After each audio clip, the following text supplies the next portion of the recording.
Good view while mommy negotiates. Go!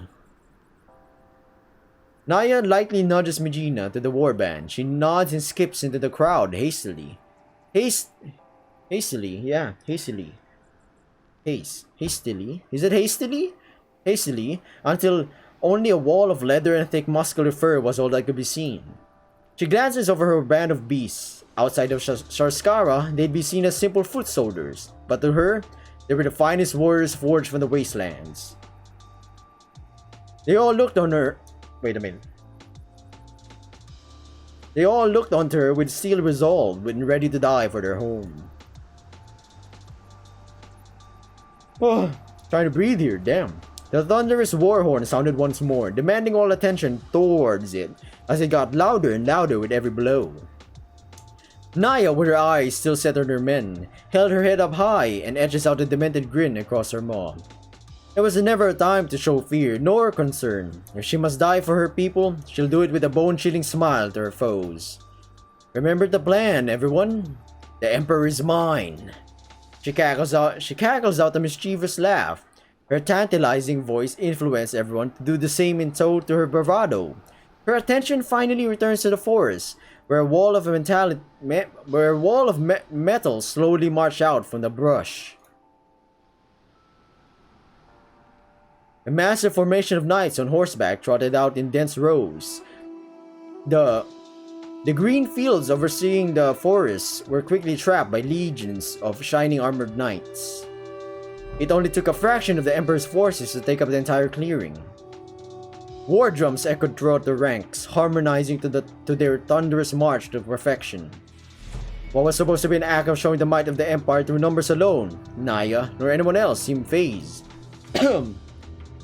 As long as everyone had hope in their leader, they'd never falter to fear. A second orchestra of horns boomed forth from the forest. All the soldiers combed up in a gap in their formation and made way for a second legion of knights.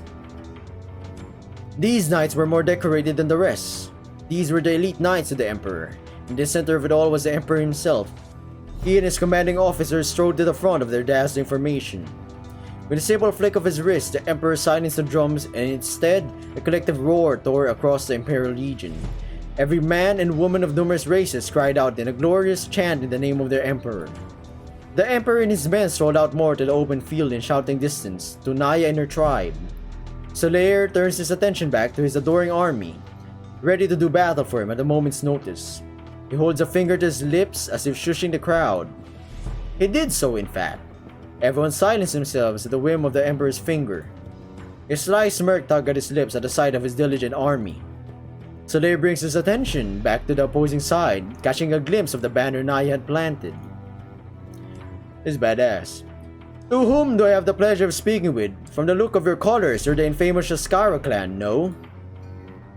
Naja cackled and shouts out to her clansmen.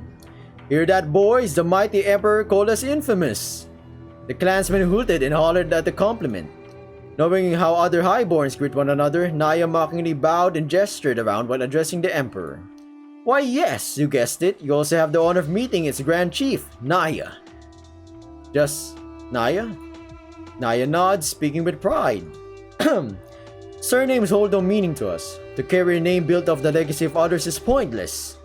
Just because you come from a name should instantly grant the respect placed into it. You might as well be a leech living off the reputation that's not your own. You can make a name of your own, or none at all. The Emperor nods thoughtfully to Naja's words, creaking out a bemused smile. Naja smiles with equal amusement. But I must say, you're making a name for yourself pretty well. Here, I thought you'd have a pussy-footed your way out like all the other highborns. But here you are. And here I am. So what oh god. So what business do you want of me? You wish to negotiate? Did you not? Interesting. What's gonna happen here? Naja's uneased expression darkened into a psychotic grin. Oh, I've got a deal, alright. One that aims to end this war. Solaire arcs a brow at the comment. Solaire arcs a brow at the comment. A flicker of hope lit up in his eyes, save for a bit of skepticism hidden behind it. Oh? Do you now? Well, I'm all ears, my dear. Well, it's simple, really. I'm going to take your head. A commotion That's ballsy. A commotion erupts in the Imperial Formation, with soldiers voicing their outcries at Naja. The Emperor holds his palm up to silence them.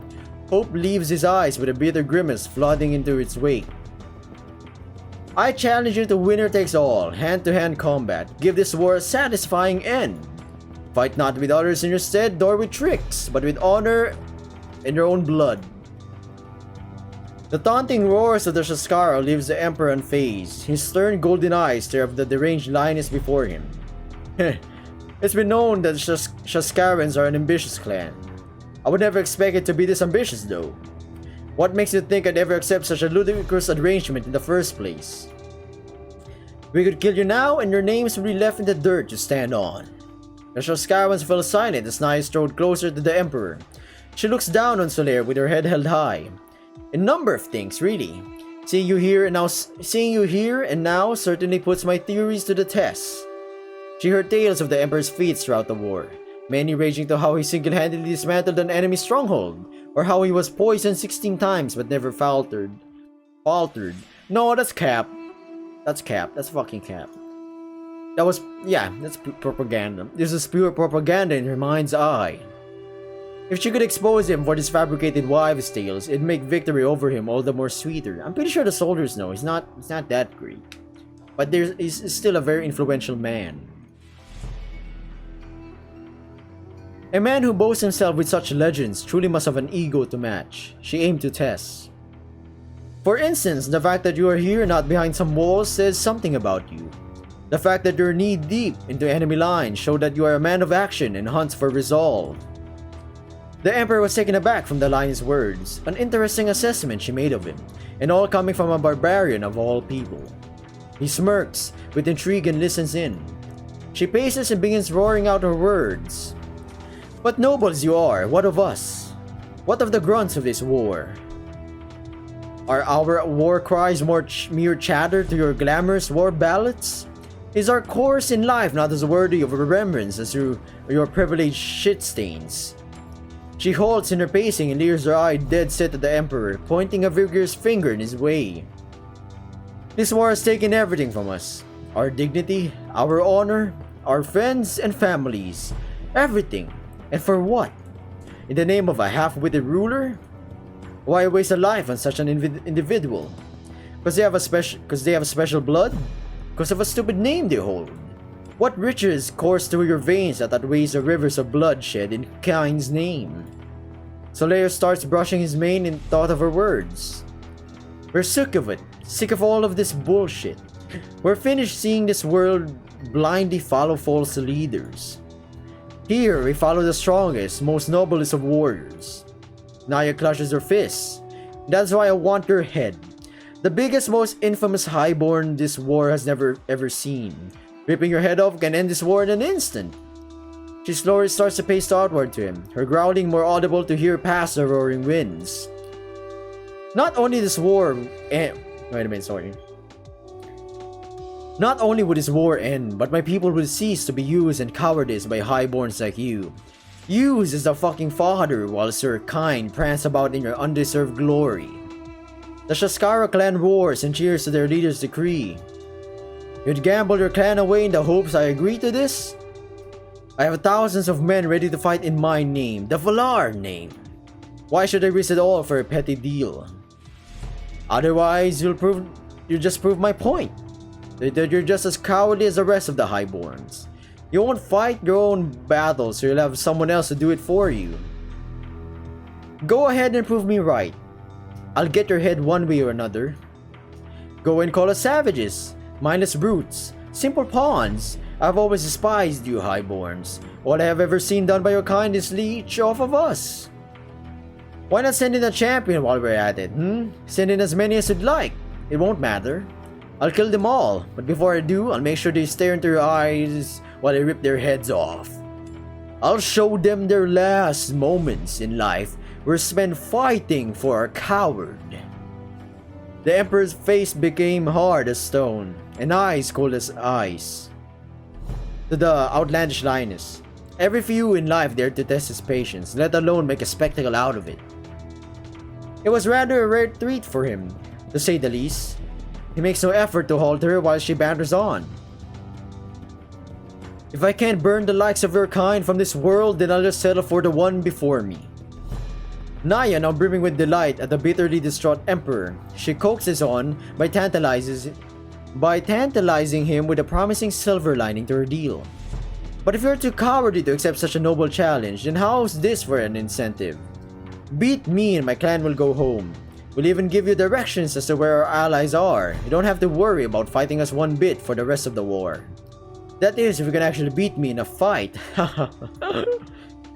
Man, she a baddie, fam. The clansmen begin an uproar, cheering on their charismatic chieftain. Naja murmurs to herself while her clan's cheers drown her out. Not that I'll ever let that happen. Once this war ends, the scaravans will cease to be the grunts of war, but the conquerors. General Pax races beside Solaire's horse. He begins whispering to the emperor. Just say the word, my lord. They are the only enemy units we've scouted for miles. We could crush them in minutes. The emperor peers over the cheering clansmen before turning to see his own men and women all ready to die for him. He gives Naja a stern glare. If you were to take my head in single combat, what fate do you have in store for my men? Sire! Naja bellows out a purr in delight. They'll go home to their families unharmed. You have me at my word.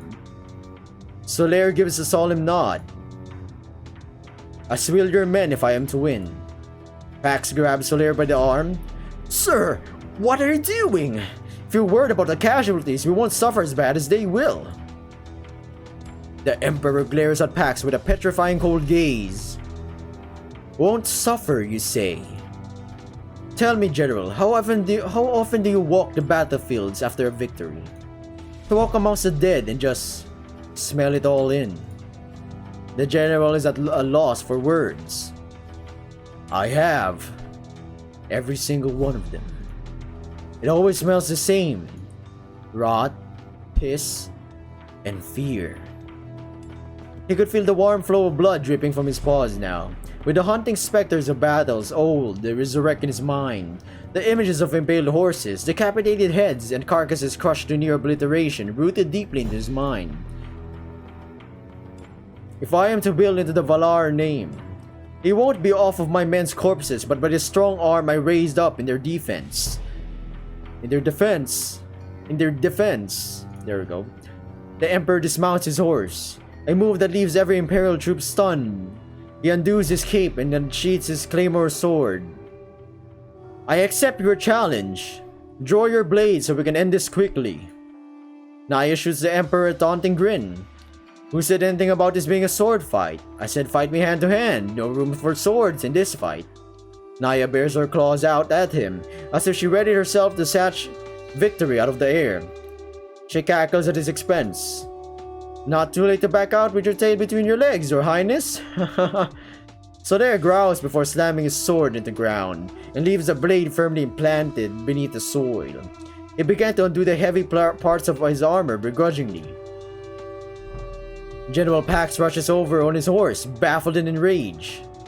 My lord, this is a pride thing. I must say it's not worth it. You can't possibly... Solaire shoots the general a glare and growls. What? What? You don't think you can best her? Pax shoots his... Oh, this is getting intense. Pax shoots his eyes back and forth between him and Naja, noting her massive 8.5 size in 8-foot lioness. Listen, man, if I were be simping, I'd be simping for Naja. She's what we call a MILF, bro. In a furry context here. The Solaire's 6'3" figure. Damn, she's tall, fam. Whoever her husband was. Lucky bastard. Oh, he fumbles for words and sighs. Don't go breaking every bone in your body this time around. We just restock our supply of bandages. Solaire chuckles. No promises. Solaire packs away all of his loose gear back on his horse, whilst Pax grabs hold of its reins. Honestly, I think a leader needs to have charisma, the smarts, and not a boss, not a dictator, not someone who would be on the back line, but someone who can willingly sacrifice himself for others. And knowingly people chose him, maybe because he was a decent emperor, until all the other greedy bastards was like, you know what? Fuck this guy. We want the goods. The emperor holds for the general's attention and lifts up a decorative locket. Pack's eyes gawk in disbelief.